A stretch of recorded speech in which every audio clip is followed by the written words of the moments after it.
Assalamualaikum warahmatullahi wabarakatuh. Apa kabar teman-teman semua? Ketemu lagi sama gua masih di channel ini, di Yoga Mania Channel. Tapi kali ini gua lagi nggak ngebawain cerita-cerita horor ataupun vlog-vlog pendakian karena gua hari ini kebetulan gue lagi main aja sih sebenarnya ke rumah salah seorang teman yang dia ini sebenarnya secara backgroundnya yang gue tahu dia ini dulunya tuh seorang petualang. Jadi dia sering lah berkelana kesana kesini, dan dia juga hobi banget main sama yang namanya ketinggian. Jadi kalau teman-teman tahu mungkin ya kalau sudah bermain di ketinggian pasti hubungannya dengan tebing, dengan tali, dan perangkat-perangkat tali temali lah. Tapi seiring berjalan waktu, ya mungkin karena faktor kebutuhan, faktor keseharian yang akhirnya beliau sendiri memutuskan untuk dari hobinya sekarang menjadi seorang profesionalisme dalam hal ketinggian. Siapa dia orangnya? Kita kenalan nanti. Gan. Apik. Iya. Jadi silakan perkenalkan. Iya. Benernya terlalu berlebihan ya kan, sama aja sih ya kan. Kalau terus harus yang namanya ketinggian gitu, waduh tinggi banget ya kan, enggak juga sih sebenarnya. Karena akhirnya tuntutan karir ya kan, yang memang tadinya dari hobi, mungkin gue sama Penyok dulunya, bahkan satu bendera juga, satu organisasi juga mungkin, yang berawal dari suatu bergerak di alam bebas yang memang akhirnya lambat laun ternyata dari hobi bisa menghasilkan ya kan. Mungkin teman-teman kalau terus dibilang hobi menghasilkan, tertarik semua pasti Nyok ya kan, harusnya ya kan, yang namanya hobi menghasilkan suatu keistimewaan lo dari yang namanya senang berkegiatan di alam terbuka, tiba-tiba di industrinya bener nyata nih Nyok, dan di Indonesia bahkan di dunia diakuin gitu kan, yang namanya berkegiatan di suatu industri high risk atau bekerja di ketinggian. Sementara semuanya berawal dari hobi yang namanya senang naik gunung, senang manjat, senang masuk ke dalam goa, bahkan dalam di bawah air gitu ya, atau kita diving, semuanya dari hobi. Bahkan di industrinya sekarang mulai rame dan mulai diakui. Di setiap negara mungkin sudah ada yang namanya regulasi atau aturan mainnya untuk kita berkegiatan atau bekerja aman.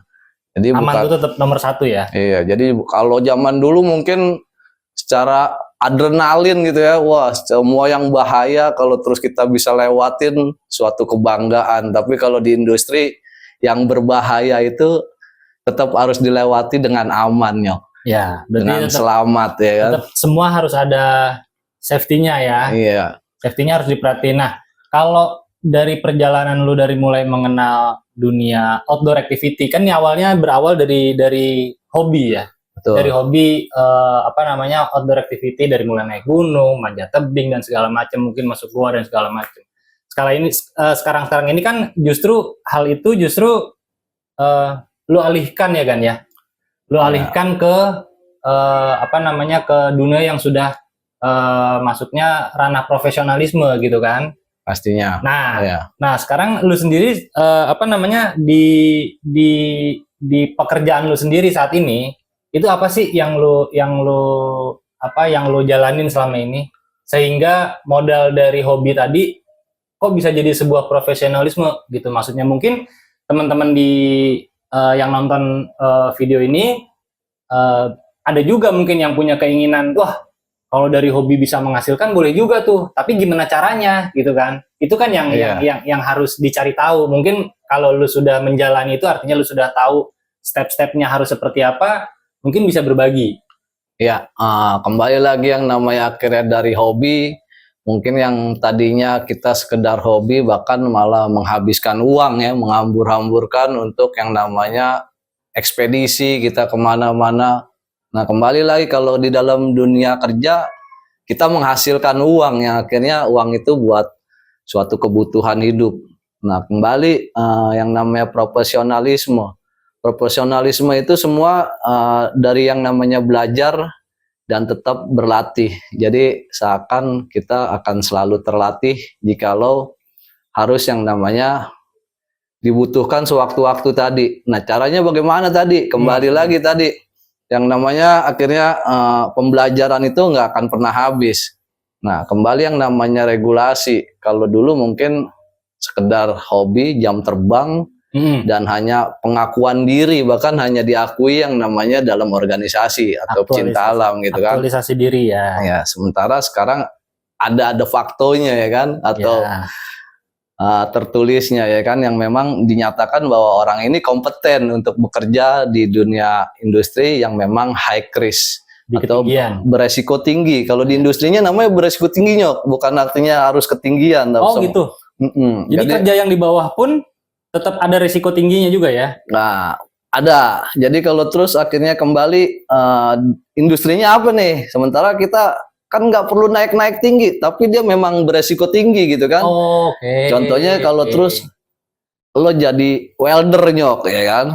Jadi welder kan mau nggak mau resikonya kebakaran, bahkan bisa sampai ledakan, bahkan bisa sampai akhirnya cacat, bahkan juga kematian untuk si welder itu jika lo salah dalam prosedur tadi kan. Nah, kembali semuanya itu kita harus dinyatakan kompeten atau enggak di bidang itu gitu kan. Apalagi kalau terus kita bicara safety. Safety itu ya banyak kalau orang bilang sekarang, wah harus ada seorang safety gitu kan. Nah, sementara safety itu ya kan bukan terus dengan adanya orang safety lo nggak akan ada kecelakaan gitu kan. Itu suatu hal yang nggak mustahil lah gitu kan. Kecelakaannya akan selalu ada, tapi akhirnya kembali lagi ke kita coba merubah yang namanya kebiasaan. Dari yang kebiasaan tadi mungkin ya. Contoh-contohnya kayak gimana tuh? Kebiasaan barbar nih, Nyok, yang dalam artian begini aja aman kok. Ya contoh lah kalau teman-teman suka yang namanya naik motor. Ya ini contoh kecil seharian. Kita naik motor kan kadang-kadang nggak perlu pakai helm, ngapain? Ya kan. Tiba-tiba di jalan ada razia, kalang kabut ya kan, udah nggak pakai helm, ternyata dia nggak kompeten untuk mengendarai karena nggak punya surat-suratnya ya kan, nggak punya SIM, surat izin mengemudi, bahkan nggak ada STNK motornya, makin panik. Itu baru melihat suatu razia. Bagaimana kalau terus kecelakaan jatuh dari motor atau ketabrak? Pecah palanya. Nah, satu palanya udah pasti pecah ya kan, motornya rusak ya kan, tiba-tiba diidentifikasi ternyata drivernya nggak punya SIM. Nah, itu yang dibilang udah jatuh ketiban tangga pula ya kan, makin sedih pula dia ya kan, yang tadinya harusnya dapat asuransi ternyata memang dia nggak layak jalan sebenarnya, atau dia nggak layak mengendarai suatu jalan. Jadi nggak berhak dapat asuransi ya. Nah, bahkan malah akhirnya dapat hukuman kalau di kepolisian ya kan. Apalagi kalau terus lo nabrak orang, nah tiba-tiba lo nggak punya SIM, ternyata udah nggak punya SIM, lo ternyata juga nggak pakai helm ya kan, makin sial lagi hidup lo. Betul. Itu kan yang terjadi. Itu contoh kecil, apalagi akhirnya di industri. Di industri mungkin suatu kontraktor yang tadinya, wah ini proyek besar nih dengan budget yang besar, ternyata dia nggak tahu yang namanya di dalam regulasi itu ada suatu prosedur. Di dalam dunia industri itu ada yang namanya CSMS, Nyok. Apa tuh CSMS? Contractor Safety Management System.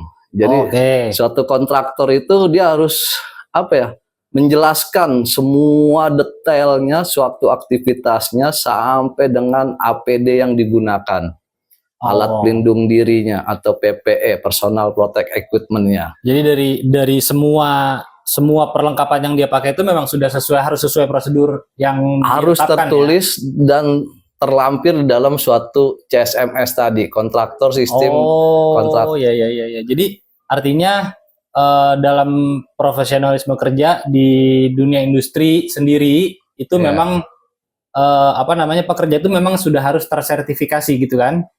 Ya, kalau sekarang mungkin ya, apalagi yang bergerak di dalam high risk atau beresiko tinggi tadi, ya kan? Ya, artinya konteksnya high risk nih. High risk. Nah, apalagi terus kalau kita kembali ke suatu pekerjaan di ketinggian gitu kan. Nah, kalau udah berbicara bekerja di ketinggian, mungkin teman-teman tahu yang namanya bekerja di ketinggian, resikonya jatuh gitu kan. Ya, contohnya pekerja ketinggian apa aja sih biasanya?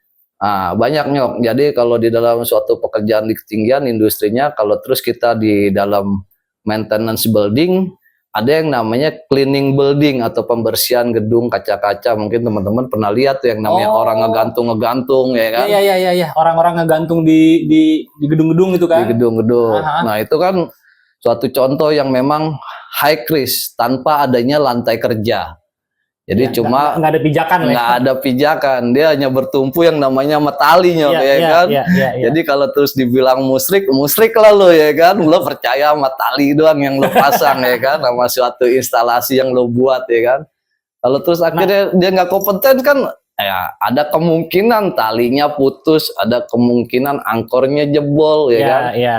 Ada kemungkinan akhirnya ya pekerjaannya di stop, bahkan pekerjaannya dinyatakan tidak bisa dilanjutkan oleh si owner. Itu karena kalau tidak sesuai dengan prosedur dan regulasi yang ada gitu kan. Ya. Nah, itu yang menetapkan untuk kita bisa tahu dan yang menetapkan prosedural untuk orang-orang pekerja ketinggian tuh siapa sih yang menetapkan itu? Nah, kalau di Indonesia ada asosiasinya yang namanya ARAI ya kan, Asosiasi Roof Access Indonesia ya kan.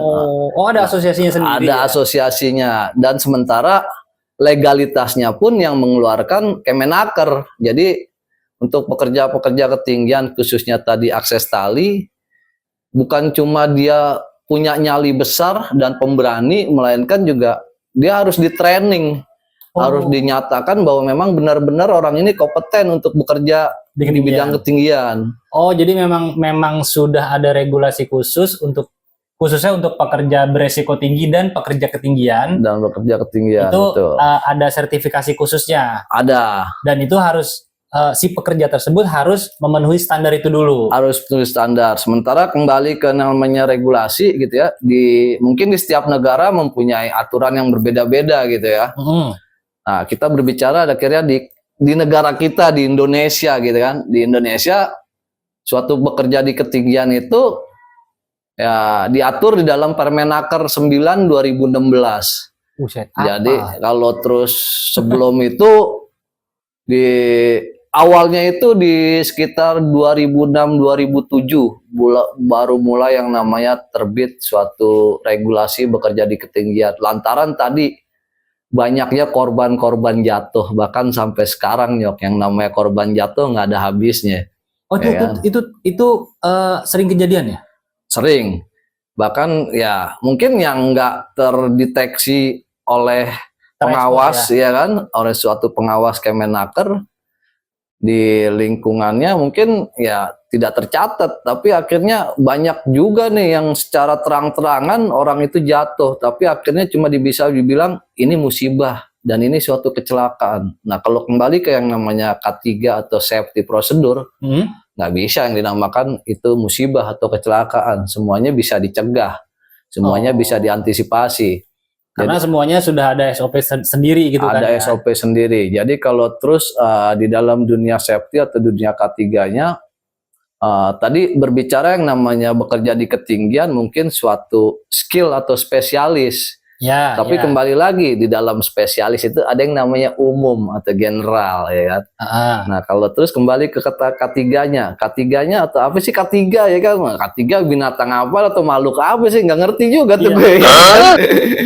Iya, K3 itu apa sih? Mungkin teman-teman pengen tahu juga. K3 itu apa sih sebenarnya? Malah yang gue tahu K9 deh gonggongnya. Nah itu. Akhirnya sekarang K3 mulai rame nih. Dikit-dikit ada K3 nggak sih? Ada orang K3 nggak? Gitu. Nah kembali K3 apa sih? K3 tadi keselamatan kesehatan kerja. Jadi setelah lo selamat, lo pasti sehat. Setelah lo sehat, lo pasti bisa bekerja, ya kan? K3 itu keselamatan kesehatan kerja. Nah itu kita pun harus di training, kita harus sekolah lagi ya kan. Siapa sih yang mengadakan suatu sertifikat itu PJK 3, Panitia Jasa Keselamatan Kesehatan Kerja. Oh, itu di bawah pemerintahan?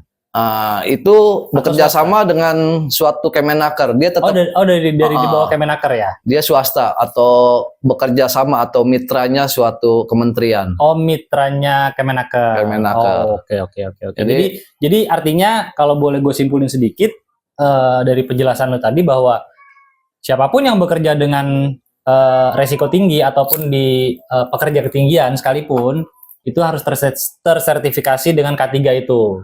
Ya, gitu kan? harusnya dia harus ikut kompetensi training, ya. Harus ikut trainingnya dulu. Harus ikut trainingnya dan ada syarat-syaratnya gitu kan. Oh, nah itu ketika sertifikasi K3 itu ada tahapannya atau sekali ikut selamanya lu udah bisa kerja berisiko tinggi gitu. Nah, kembali lagi apa yang diambil kelasnya gitu kan. Oh, Kalau ada kelas-kelasnya Nyok. Jadi kalau terus lo mau yang namanya gue pengen jadi seorang safety nih, atau gue pengen jadi yang namanya HSE, Health Safety Environment ya kan. Sekarang udah mulai rame yang namanya apa sih HSE. Mana orang HSE-nya? Nah itu. Nah, seorang HSE itu apa sih? Seorang HSE ya seorang pekerja yang memang sudah memiliki sertifikasi atau berlisensi oleh Kemenaker. Nah, itu dia sudah mengambil yang namanya sertifikasi AK3 umum. Oh, AK3 umum itu apa lagi tuh? Nah, itu istilah dalam suatu safety, ya kan, keselamatan kerjaan, tapi di bidangnya umum, general, Nyok. Jadi, dia itu mempelajari semua yang namanya pekerjaan berisiko tinggi. Semua pekerjaan yang berisiko, entah dia berisiko low atau memang berisiko tinggi. Resikonya sendiri juga pun terbagi-bagi juga ya? Terbagi-bagi, ada low, middle, sampai akhirnya high. Gitu. Nah itu yang akhirnya dia harus sekolah lagi, dan itu pun ada dasar hukumnya Nyok. Jadi ada Permen 292 yang mengatur akhirnya bahwa siapa sih yang bisa mengikuti sertifikasi AK3U gitu kan? Ya. Nah itu ya minimal dia memiliki ijazah D3 Nyok. Oh, minimal D3. Minimal D3. Jadi kalau terus S1 ya lebih bagus, apalagi S2 bahkan S3 ya kan. Iya. Nah, SMA boleh nggak? Nah, kalau Kemenaker nggak boleh. Kalau standarnya Kemenaker. Karena Kemenaker, kalau kembali kita ke Permen 292. Tapi kalau kembali kita ke SKKNI, nah BNSP juga mengeluarkan gitu kan. Jadi ada Kemenaker, ada BNSP. Jadi kembali ke sertifikasi K3 umum tadi ya. Nah itu memang secara general ada dua versi kebutuhannya. Nah yang bagus yang mana? Ya pasti jadi pertanyaan dong. Iya kan gitu. Yang bagus dua-duanya kita punya, ya kan. Itu yang akhirnya menjadi kompetensi lebih kan gitu. Iya. Jadi artinya di BNSP juga sudah diakui, di Kemenaker juga diakui. Maka itu jadi lebih baik ya kan. Jadi bukan berarti dua-duanya bagus, karena itu suatu pembelajaran. Iya. Nah, kalau sertifikasi tadi itu apakah ada masa expirednya, atau tadi seperti yang gue tanya, sekali dia ikut, dia kursus, sertifikasi itu akan terpakai seumur hidup? Enggak, atau gimana sih? Tetap ada expirednya. Oh, ada expirednya. Ada expirednya per 3 tahun harus diperpanjang. Nah, kalau mau memperpanjang? Kembali lagi ke PJK 3 di mana awal buat. Atau sekarang udah banyak lah ya jasa-jasa pembuat atau perpanjangan suatu lisensi tadi K3, entah BNSP atau Kemenaker. Oh gitu. Nah, kembali yang namanya akhirnya tadi lo kompeten apa enggak, setelah akhirnya lo udah dinyatakan gue punya sertifikat gitu kan K3 umum, tapi lo nggak punya yang namanya SKP. Apalagi tuh SKP? SKP, surat keterangan penunjukan. Jadi lo udah benar-benar ditunjuk oleh kementerian bahwa lo kompeten, dan itu ada surat keterangannya dari suatu kementerian. Nah, kementerian menunjuk kita sebagai orang yang kompeten berdasarkan sertifikasi kita? Berdasarkan tadi sertifikasi kita dan berdasarkan uji kelayakan tadi dari suatu ujian tadi. Jadi lo udah beneran dinyatakan lulus dan dia ke PJK 3 atau kementerian mengeluarkan SKP bahwa lo udah dinyatakan kompeten. Nah, kalau lo gue cuma punya sertifikatnya, gue nggak punya SKP-nya. Nah, itu yang lo harus sekolah lagi gitu kan. Untuk dapat SKP itu harus sekolah lagi Lo juga. harus sekolah lagi. Bahkan Jadi ibaratnya dasarnya tuh K3.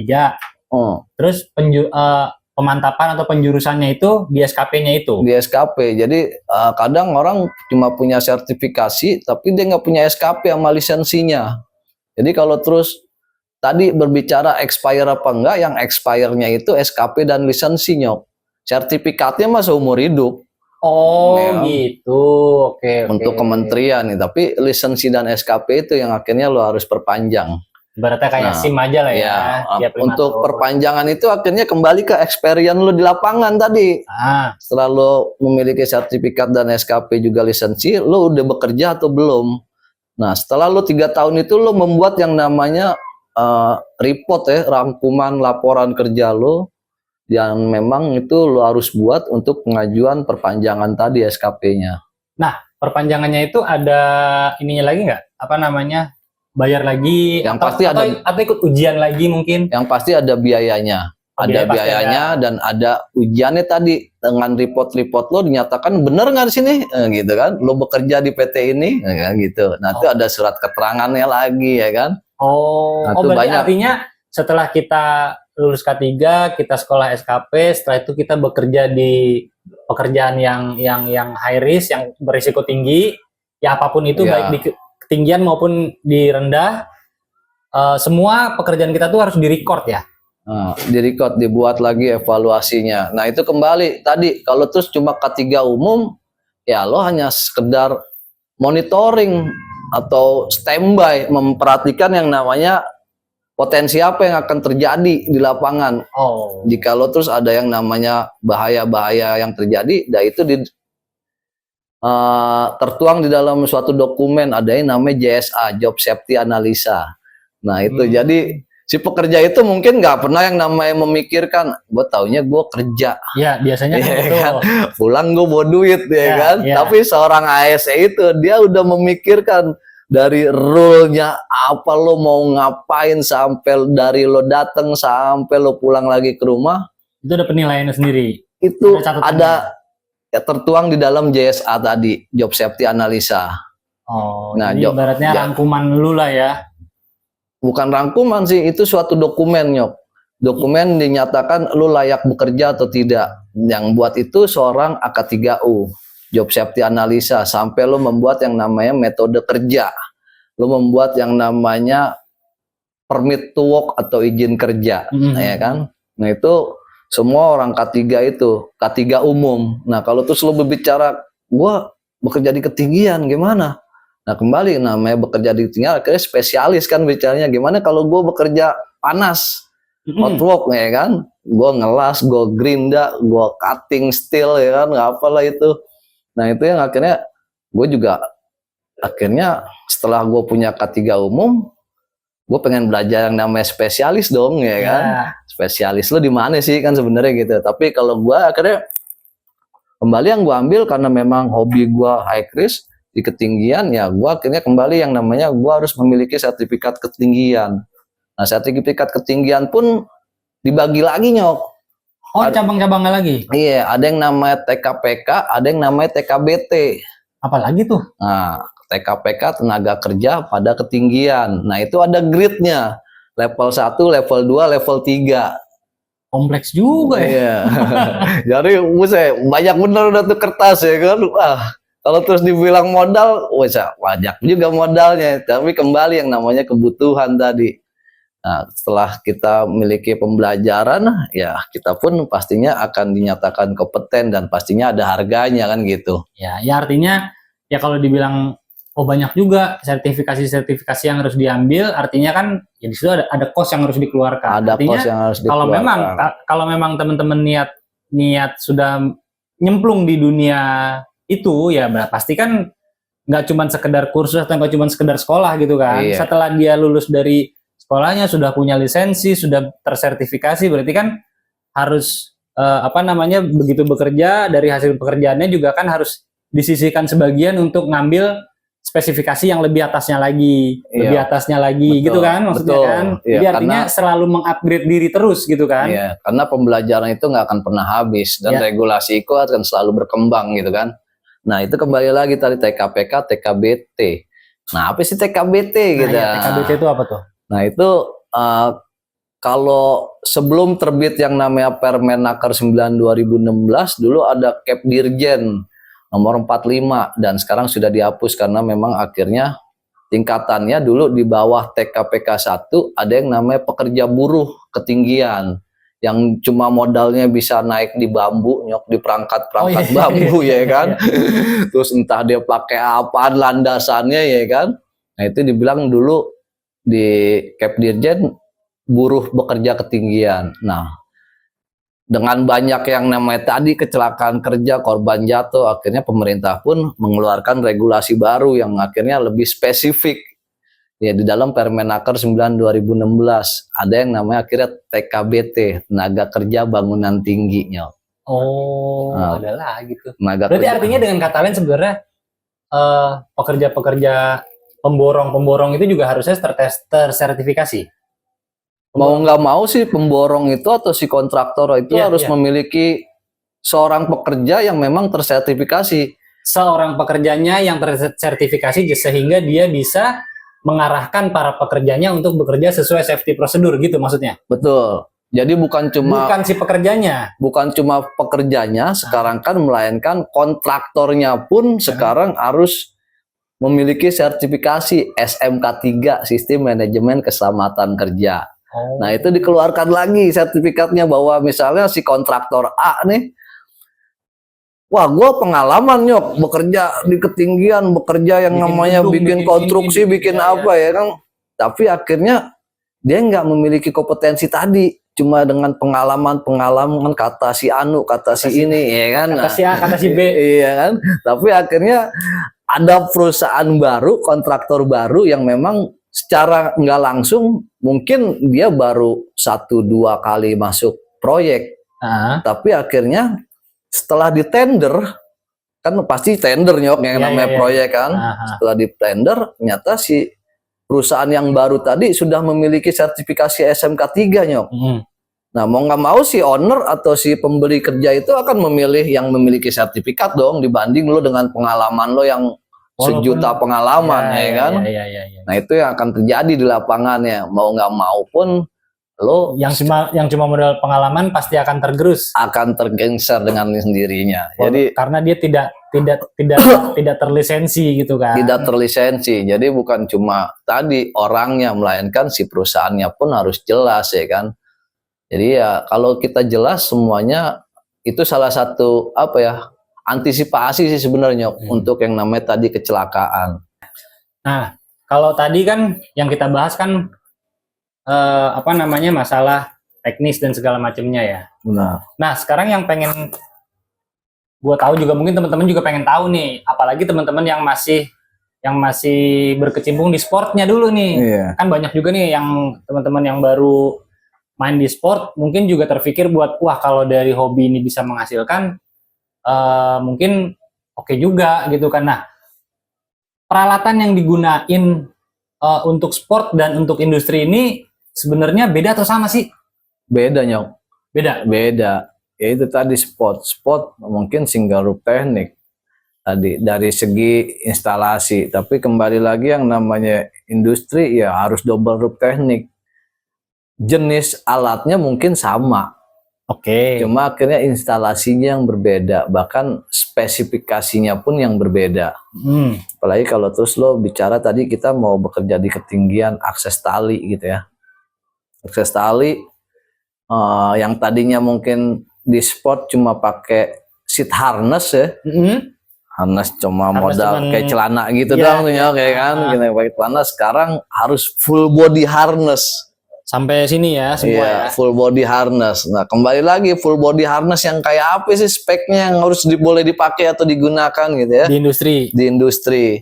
Kembali ke pekerjaannya apa. Kalau terus pekerjaannya tadi kita bahas yang namanya TKBT atau TKPK. Kalau TKPK boleh nggak pakai harness TKBT? Dibilang boleh, mungkin kembali ke kenyamanan Dan bahkan fungsinya pun akan berbeda di saat harness TKBT dipakai TKPK.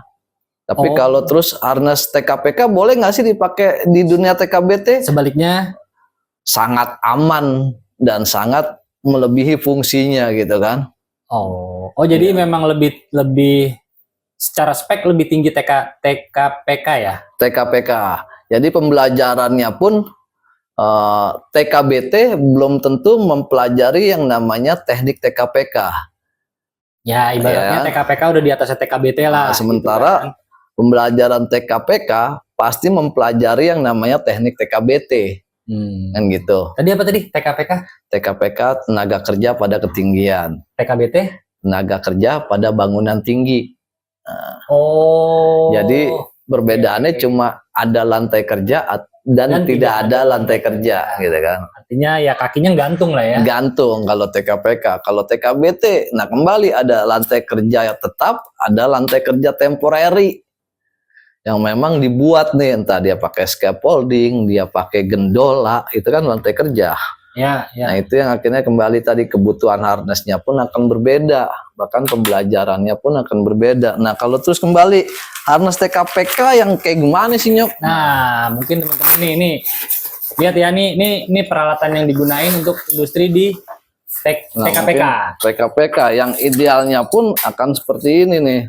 Harness ini full body pasti ya? Full body harness ini. Nah ini tidak berbicara merek, tapi ini suatu kenyamanan yang akhirnya berbicara nyaman atau tidak kita dalam dunia bekerjanya. Anjay, keren banget nih. Nah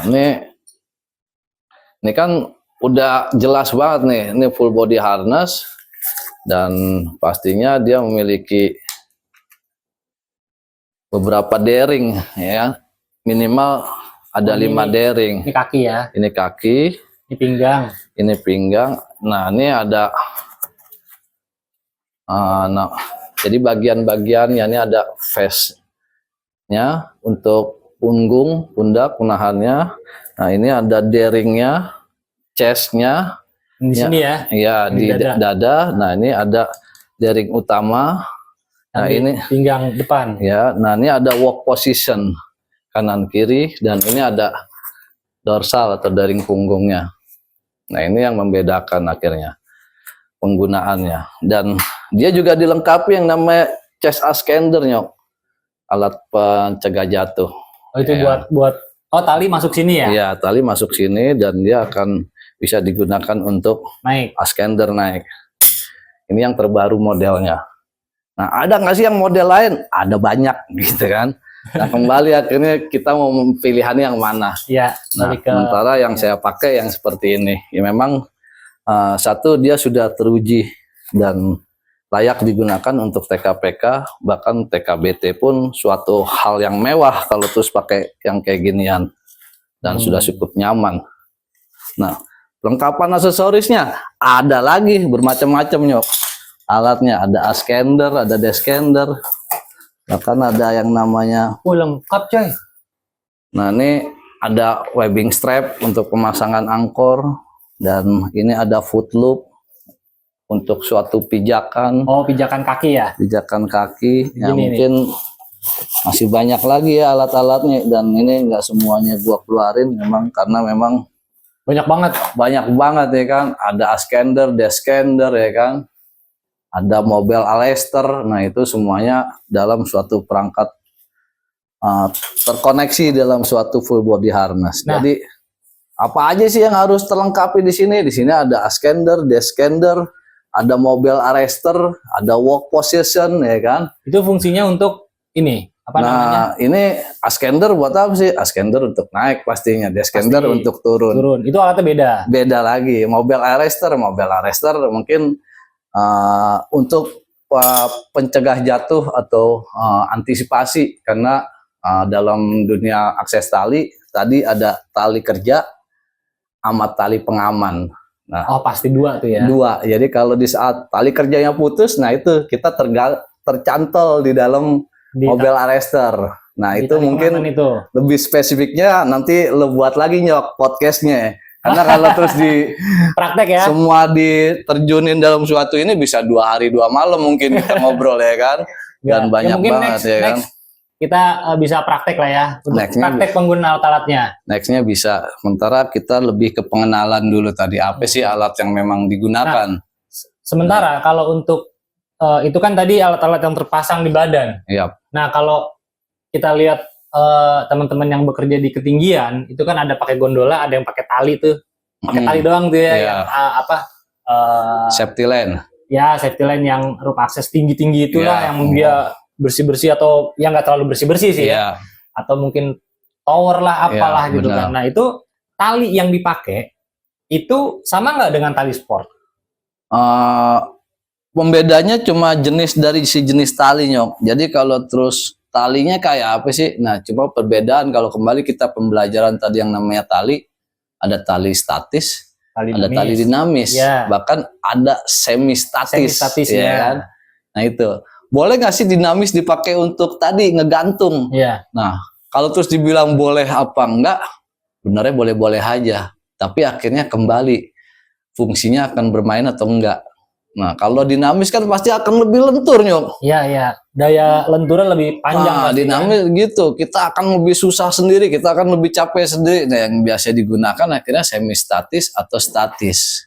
Nah, itu akan menjadi kita lebih nyaman untuk ascending, kita akan lebih nyaman untuk descending, kita ada ascender descendernya.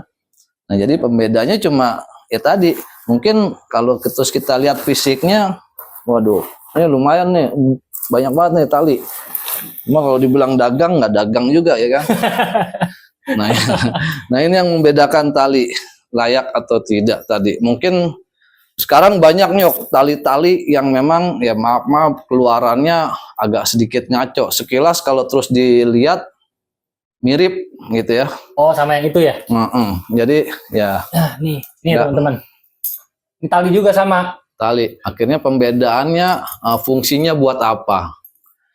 Sekilas mirip, sama-sama karmantel ya, kita nyebutnya karmantel. Iya, karmantel. Tapi akhirnya setelah dipegang mungkin lo bisa buktiin, Nyok, ya kan? Iya, beda coy. Yang ini lebih padat kalau dipegang, yang ini ngempos. Ngempos, tahu kan ngempos? Dalamnya kayak nggak ada apa-apanya. Kalau ini jelas padat nih. Nah, ini Padat banget akhirnya yang putih. fungsinya buat apa? Nah, secara fungsi beda nih pasti. Pastinya beda. Kalau terus akhirnya boleh nggak sih yang ini buat kita ngegantung? Ya kalau gue sih nggak rekomendasi, Nyok. Ya kan, kalau yang begini mendingan buat kirim-kirim kopi, ya kan, ngirim apa, ngirim kopi ke atas gitu. iya. Ya. Atau ngirim minum, ngirim apa ke atas. Minum, ya kan, ngirim cemil-cemilan buat para pekerja dibanding harus lo ngegantung dengan tali ini, ya kan? Iya, ini ngeri banget ini. Tipis coy. Bukan tipis, maksudnya nggak padat isinya, talinya. Nggak yakin lah kalau gue pribadi sih, jujur kalau gue ngegantung ini, gue di tali ini gue nggak yakin. Tapi kalau di tali ini gue pede. Padat dalamnya. Jadi artinya ya secara kemasan dalamnya pun isinya juga lebih meyakinkan gitu untuk kita ngegantung lebih pede lah pastinya. Nah, itu apa lagi tuh? Nah, ini jadi ya kalau lo akhirnya beli tali baru, bukan cuma dari fisik, bahkan lo akhirnya tali ini memiliki sertifikasi. Oh, ada sertifikasinya juga. Iya. Dan dia punya yang namanya legalitas, Nyok. Oh. Ada ukurannya, ya kan? Oh, ukuran 11 mili. Ya, 11 mili, terus ada tipenya. Bahkan ada di sini ada CE, nah ini nih. ada EN-nya nih. CE itu apa? Nah, CE itu ya control equipment-nya mungkin ya. Ini nomor serinya. Nih, nah ini uji Eropanya ada EN. N1891 1998 tahun pembuatannya. Oh, tahun pembuatannya tahun 98 nih. Ya. Emang masa umur tali berapa lama? 10 tahun, Nyok. 10 tahun, berarti 2000. Iya. Dia udah nggak layak dong. Nah, ini produknya, produk 98 pembuatannya. Nah, di cara kita akan tahu ini tali tahun berapa, kita harus potong dulu, Nyok. Baru di dalamnya ini ada. Oh, di dalam seratnya ini baru dalam ada. seratnya ada plastik yang tertulis, dan nggak semua merek tali. Akhirnya kalau terus kita berbicara merek dagang ya, nggak semua merek dagang itu mengeluarkan produk di dalamnya. Oh, naro spek di dalamnya. Nah itu yang membedakan. Jadi kembali kita memakai merek dagang apa. Yang pasti yang penting ini ada EN. Apalagi terus sampai ada UIAA. Biasanya dia ada label. Oh, jadi standarnya itu kalau untuk tali harus ada CE-nya. Ada CE, ada EN. CE apa tadi? Control equipment-nya. Control equipment. Dan ada EN. Eropa Nation. Europe Nation Iya. sama UIAA. Iya. UIAA itu apa tuh? UIAA ini suatu label dari Prancis untuk penggunaan industri kerja di ini sport. Oh, standarisasi dari Prancis untuk pekerja ketinggian. Iya. Di mana ya? Nah ini biasanya ada di sininya ada nih. Oh, keterangan di ininya ya. Cuma mata gua ada buram nih. Jenisnya sama, kita juga buram. Tulisannya kecil banget nih. Iya. Nih dari semua bahasa ada nih di sini nih semua ya kan. Bahasa Prancis, bahasa apa, bahasa Inggris, cuma dari bahasa Jawa nggak ada kayaknya juga. Gue juga bingung dah. Pokoknya kata orang sih ini yang namanya COC-nya lah ya. Oke, jadi teman-teman kalau teman-teman mau lebih teliti lagi dalam baik buat teman-teman pekerja ketinggian maupun teman-teman pengguna sport, untuk kalau mau beli tali itu tolong diperhatiin juga tuh tadi spek-speknya yang memang sudah memenuhi standar internasional. Ada CE-nya, control equipment-nya, ada IN-nya, Europe Nation-nya, dan ada UIAA-nya. Nah itu kalau sudah ada itu semua harusnya sudah layak ya. Layak. Di industrinya ya ada EN lah, udah ada EN udah bisa dipakai. Gitu. Nah itu bisa kita lebih safe lah karena semuanya bertumpu pada tali atau instalasi. Jadi bukan cuma tadi alatnya gitu, melainkan orangnya juga harus berkompeten.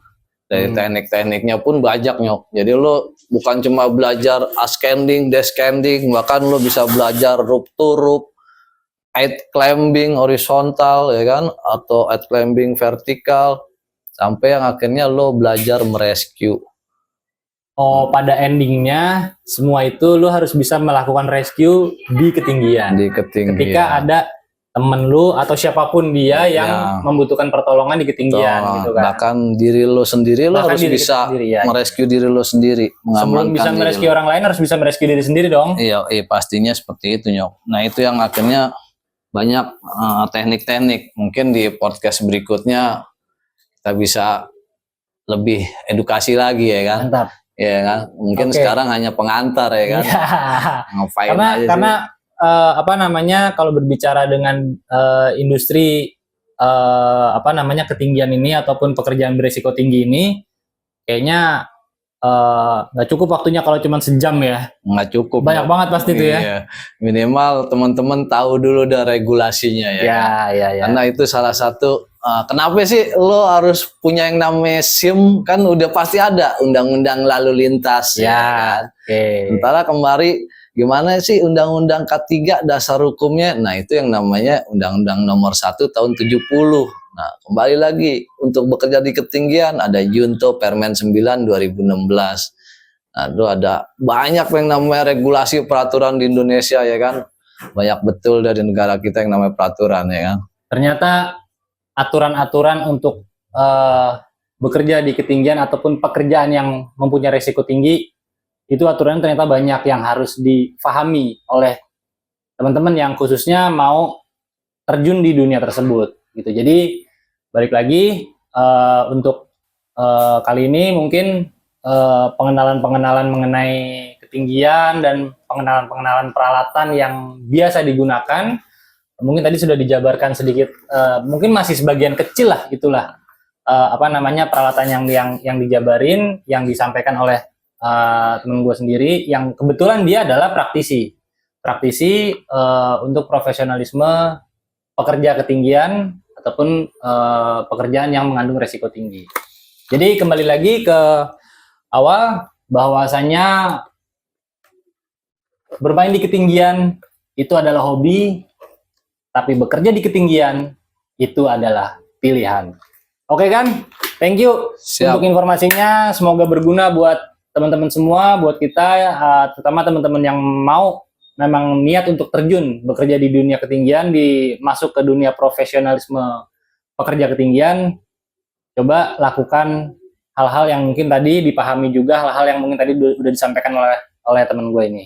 Thank you teman-teman semua udah nonton video ini sampai selesai. Buat yang belum subscribe, buat tunggu subscribe-nya, like, komen, dan share sebanyak-banyaknya supaya semua informasi ini bisa tersebar dan teman-teman yang lain bisa semakin tahu dan semakin paham. Thank you. Assalamualaikum warahmatullahi wabarakatuh. Safety first buat teman-teman semua.